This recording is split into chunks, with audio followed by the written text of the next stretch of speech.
अस्सलाम वालेकुम। आज आप लोगों के साथ सर्दियों की बहुत ही ताकतवर सौगात पंजीरी की रेसिपी शेयर करूंगी।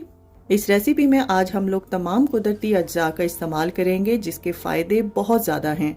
जिन लोगों को कमर दर्द, सर दर्द या हड्डियों के दर्द की प्रॉब्लम है या जो लोग थके थके रहते हैं उनके लिए ये बेस्ट फार्मूला है। और जिन लोगों की नज़र कमज़ोर है और जो ज़्यादातर कंप्यूटर पर काम करते हैं या जिन बच्चों के इम्तिहान सर पर हैं वो इसका इस्तेमाल ज़रूर करें। दिमागी कमज़ोरी हो या बालों के, स्किन के या नेल्स के प्रॉब्लम्स हो, उन तमाम चीज़ों का हल इस एक रेसिपी में मौजूद है। पंजीरी की इस रेसिपी में हम टोटल 15 कुदरती चीज़ों का इस्तेमाल करेंगे, लेकिन इसके फ़ायदे 1500 से भी ज़्यादा हैं। न्यू मदर्स और दूध पिलाने वाली माओं के लिए भी ये बेहतरीन ग़िज़ा है। तो टाइम को बिना ज़ाया किए जल्दी से रेसिपी स्टार्ट करते हैं। सबसे पहले हम यहाँ पर आधा कप यानी 50 ग्राम के बराबर सौंफ लेंगे और इसको अमाम दस्ते में डालकर हल्का हल्का सा कूट लेंगे। क्योंकि सौंफ के ऊपर बारीक तिनकों जैसी एक लेयर होती है जिसको पंजीरी में अगर डायरेक्ट इस्तेमाल किया जाए तो खाते हुए आप लोगों को खांसी लग सकती है या ये तिनकों के पीस दांतों में फंस भी सकते हैं। इनको रिमूव करना बहुत ज़रूरी है।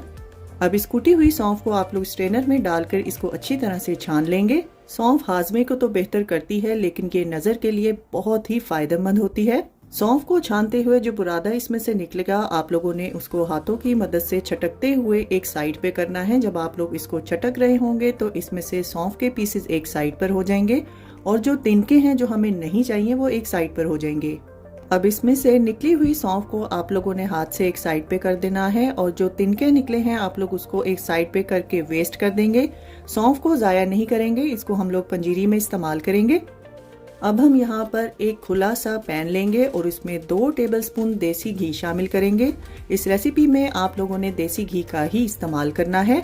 अब इसमें हम 100 ग्राम यानी 3/4 कप के बराबर गोंद का इस्तेमाल करेंगे और इस घी में आप लोगों ने आधी आधी करके ये गोंद फ्राई करनी है। एकदम से सारी गोंद नहीं डाल देंगे। अगर आप लोग सारी गोंद एक साथ डाल देंगे तो ये आपस में चिपक जाएगी और इसको आप लोगों ने लो फ्लेम पर फ्राई करना है। इसकी फ्राई होने की निशानी है कि ये जब पॉपकॉर्न की तरह फूलने लगे और जब आप लोग इसको हाथ में दबा के चेक करेंगे तो ये पाउडर बन जाएगी, तब आप लोगों ने इसको निकाल लेना है। गोंद इस रेसिपी की सबसे पावरफुल चीज़ है और इसका इस्तेमाल आप लोगों ने ज़रूर करना है। गोंद का इस्तेमाल करने से हड्डियां मजबूत होती हैं और ये दिमागी कमज़ोरी को दूर करती है। माइग्रेन के लिए, वज़न कम करने के लिए और ग्लोइंग स्किन के साथ साथ ये कॉन्स्टिपेशन के लिए भी एक बेहतरीन चीज़ है। गोंद फ्राई करते हुए अगर आप लोगों को घी कम लगे तो आप लोग एक और टेबलस्पून घी का इस्तेमाल कर सकते हैं। अब उसी पैन में 2 से 3 टेबलस्पून मजीद देसी घी डालेंगे और इसमें 3 कप के बराबर मखाने डालेंगे जिनका वजन 55 से 60 ग्राम तक होना चाहिए। मखानों में गोश्त से भी ज़्यादा ताकत होती है और ये मर्द और औरत दोनों के लिए बहुत फ़ायदेमंद होते हैं। औरतों के पोशीदा अमराज और मर्दाना कमज़ोरी के लिए ये बेहतरीन चीज़ है। मखानों को भी लो फ्लेम पर अच्छी तरह से भून लेंगे और इसको चेक करने का तरीका है कि जब आप लोग मखाने को हाथ में दबाएंगे तो ये एकदम से टूट जाएगा। जब इस तरह की कंडीशन में मखाने आ जाएं तब आप लोगों ने इनको निकाल लेना है। गोंद को भी भूनकर आप लोग अलग रखेंगे और मखानों को भी भूनकर आप लोगों ने अलहदा रखना है। मखानों को बहुत ज़्यादा ओवर फ्राई नहीं करेंगे, बस हल्का सा पिंक जैसे ही कलर आ जाए तब आप लोग इसको निकाल लेंगे। अब फिर से पैन में 2 से 3 टेबलस्पून देसी घी डालेंगे और इसमें 3/4 कप यानी 100 ग्राम के बराबर बादाम डालेंगे। अब इसमें 1/3 कप यानी 50 ग्राम के बराबर काजू शामिल करेंगे और इन दोनों चीज़ों को भी आप लोगों ने लो फ्लेम पर रोस्ट करना है। बादाम और काजू दोनों ही दिमागी कमज़ोरी को दूर करते हैं। काजू में बहुत ज़्यादा विटामिन्स पाए जाते हैं जो कि शुगर के पेशेंट्स के लिए और दिल के मरीजों के लिए बेहतरीन है और ये दोनों चीज़ें आपके इम्यून सिस्टम को बेहतर करते हैं और खून की कमी को भी पूरा करते हैं। अब इसको भी निकाल कर आप लोगों ने एक अलग बर्तन में रखना है। अब इसमें हम आधा कप यानी 50 ग्राम के बराबर अखरोट डालेंगे और इनको भी आप लोगों ने लो फ्लेम पर रोस्ट करना है। अखरोट के हेल्थ बेनिफिट्स भी बहुत ज़्यादा हैं। ये शुगर और हाई ब्लड प्रेशर को कंट्रोल करता है और हड्डियों को मजबूत बनाता है। अब इसको भी आप लोगों ने बादाम और काजू के साथ रखना है। अब इस पैन में हम आधा कप यानी 50 ग्राम के बराबर पिस्ता शामिल करेंगे और पिस्ते को भी आप लोगों ने लो फ्लेम पर रोस्ट करना है। पिस्ता दिल और दिमाग को मजबूत करता है और हाफजे को तेज करता है और गुर्दों की सफाई में ये अहम किरदार अदा करता है।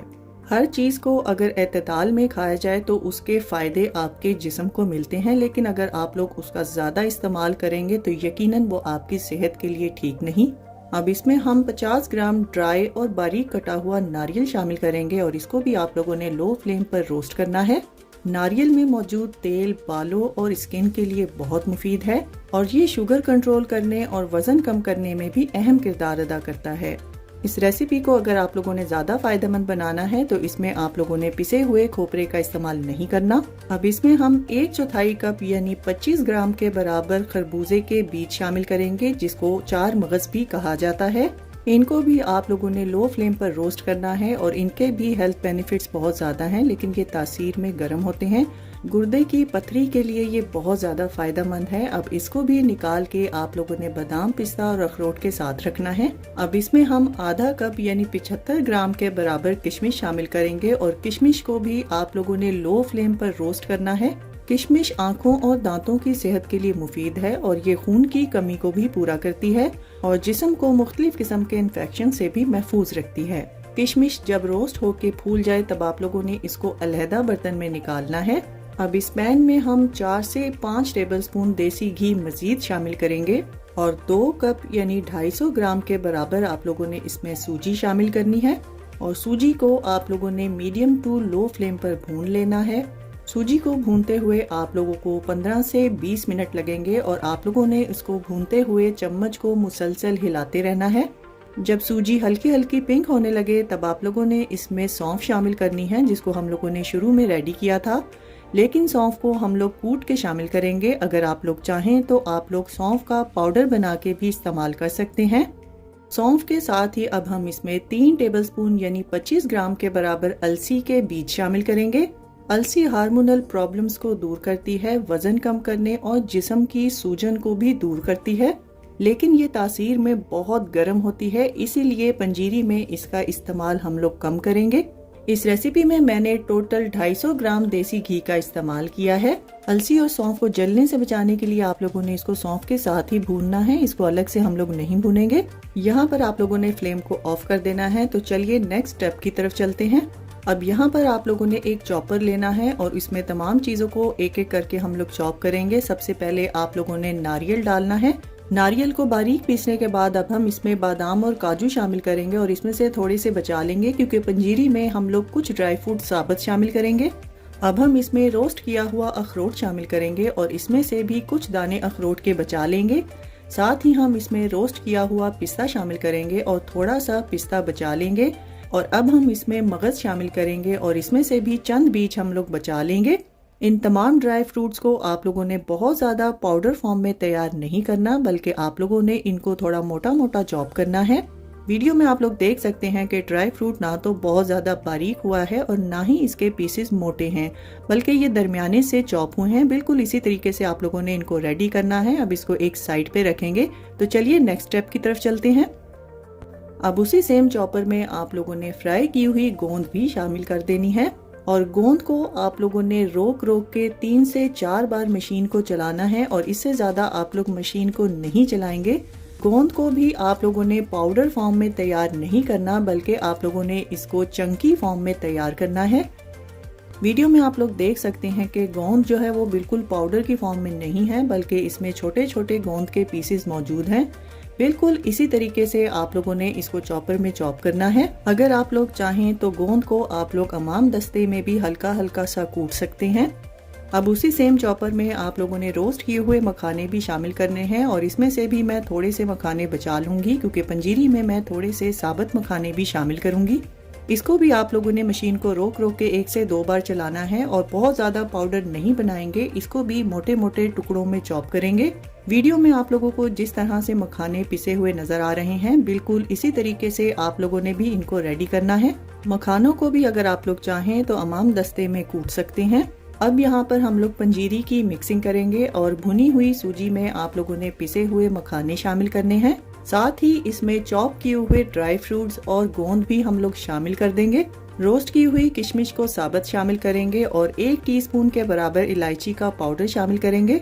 और अब जो साबुत ड्राई फ्रूट हम लोगों ने बचा के रखे थे वो भी इसमें शामिल करके इसको एक साइड पे रखेंगे। तो चलिए नेक्स्ट स्टेप की तरफ चलते हैं। पंजीरी को मिठास देने के लिए भी हम नेचुरल चीज का इस्तेमाल करेंगे। इसके लिए आप लोगों ने एक पैन में 250 ग्राम के बराबर गुड़ को पीस के शामिल करना है और इसमें 1/4 से लेके 1/3 कप के बराबर आप लोग पानी शामिल करेंगे और इसको मिक्स करते हुए आप लोगों ने मीडियम फ्लेम पर कुछ देर के लिए पकाना है। इस शीरे को आप लोगों ने बहुत ज्यादा पतला भी नहीं तैयार करना और इसको आप लोगों ने बहुत ज्यादा थिक भी नहीं करना। अब एक स्ट्रेनर की मदद से आप लोगों ने गुड़ के शीरे को छानते हुए इस पंजीरी में शामिल करना है। ये स्टेप करने से गुड़ में मौजूद कोई भी गंदगी या कोई तिनका वगैरह जो है वो निकल जाएगा। गुड़ का शीरा बनाकर अगर पंजीरी में शामिल किया जाए तो पंजीरी की मिक्सिंग बहुत अच्छे से होती है। शीरा शामिल करने के बाद आप लोगों ने पंजीरी को बहुत अच्छे से मिक्स करना है। तो लीजिए तैयार है हमारी बहुत ही मजेदार और बहुत ही ताकत से भरपूर पंजीरी, जिसको नेचुरल चीजों के साथ तैयार किया है। और तैयार की हुई पंजीरी को आप लोग एयर टाइट कंटेनर में डालकर बिना फ्रिज के सर्दियों के मौसम में 1 से 2 माह तक के लिए स्टोर कर सकते हैं। और अगर आप लोग इसको बनाकर फ्रिज में रखना चाहते हैं तो 6 माह तक के लिए आप लोग इसको आसानी से स्टोर कर सकते हैं। अगर आप लोगों में से किसी को देसी घी नहीं पसंद तो आप लोग तमाम ड्राई फ्रूट्स को कोकोनट ऑयल में भी रोस्ट कर सकते हैं। इस रेसिपी में आप लोग अपनी मर्जी के हिसाब से ड्राई फ्रूट्स की मिकदार को बढ़ा या घटा सकते हैं, लेकिन जिन चीजों की तासीर मैंने आपको बताई है कि बहुत ज्यादा गर्म है, उनका इस्तेमाल आप लोगों ने बिल्कुल उसी तरह से करना है जितना मैंने आपको बताया है। डिलीवरी के बाद न्यू मदर्स को ये पंजीरी इंस्टेंट ताकत देती है। बच्चे, बड़े, बुजुर्ग सब लोग इसका इस्तेमाल कर सकते हैं, लेकिन 2 से 3 टेबलस्पून से ज्यादा आप लोगों ने इसका इस्तेमाल नहीं करना। जैसे कमजोरी जिस्म को आहिस्ता आहिस्ता होती है, इसी तरह से ये पंजीरी भी आहिस्ता आहिस्ता से आपके जिस्म को फायदा पहुंचाएगी। और ऐसा बिल्कुल नहीं है कि 1 से 2 दिन पंजीरी का इस्तेमाल करने से आप लोग आइंस्टाइन या सुपरमैन बन जाएंगे, लेकिन मैं दावे से कहती हूँ कि अगर आप लोग इसको अपनी डाइट का हिस्सा बनाएंगे तो आपका दिमाग कंप्यूटर से भी तेज चलने लगेगा। इंशाल्लाह मुझे पूरी उम्मीद है कि आप लोगों को ये मेरी इम्यून बूस्टिंग रेसिपी बहुत ज़्यादा पसंद आएगी। और अगर रेसिपी पसंद आए तो इसको ज़्यादा से ज़्यादा शेयर कर दीजिए और लाइक और कमेंट करना ना भूलिएगा। तो फ्रेंड्स, ट्राई समथिंग डिफरेंट। अपना बहुत सारा ख्याल रखिएगा, दुआओं में मुझे याद रखिएगा। अल्लाह हाफिज।